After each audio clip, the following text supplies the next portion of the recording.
Several Tory MPs have joined Labour in demanding Theresa May withdraw a key Brexit legislation amendment to set the exact time of EU departure in law. Ministers say being crystal clear about when the UK will leave on March 29, 2019 will give maximum certainty.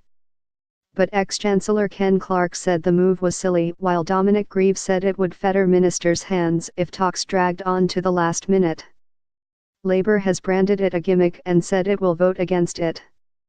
The row came as MPs began debating the European Union withdrawal bill in depth for the first time, a crucial piece of legislation paving the way for the UK's withdrawal by essentially copying all EU law into UK law. Tuesday's marathon 8-hour debate is the first of 8 sessions over the next month in which MPs will pore over the details of the government's Brexit strategy and seek changes. The government saw off the first challenge to the bill as Plaid Cymru's call for the Scottish Parliament, Welsh Assembly and Northern Ireland Assembly to give their consent before the 1972 European Communities Act, which paved the way for the UK to originally join the then European Economic Community, can be repealed was defeated by 318 to 52 votes. A government amendment to enshrine the Brexit date and time, 23:00 GMT on March 29, 2019, in law, announced by Mrs May last Friday, will not be debated until the final day of the committee stage next month. But it dominated the early skirmishes in the Commons as Labour's Sir Keir Starmer said setting a date in law was a desperate gimmick that was about party management, not the national interest. The government's amendments to their own bill would stand in the way of an orderly transition and increase the chance of Britain crashing out of Europe without an agreement, the shadow Brexit secretary said. Theresa May should stop pandering to the no-deal enthusiasts in her own party and withdraw these amendments. What is happening on Tuesday?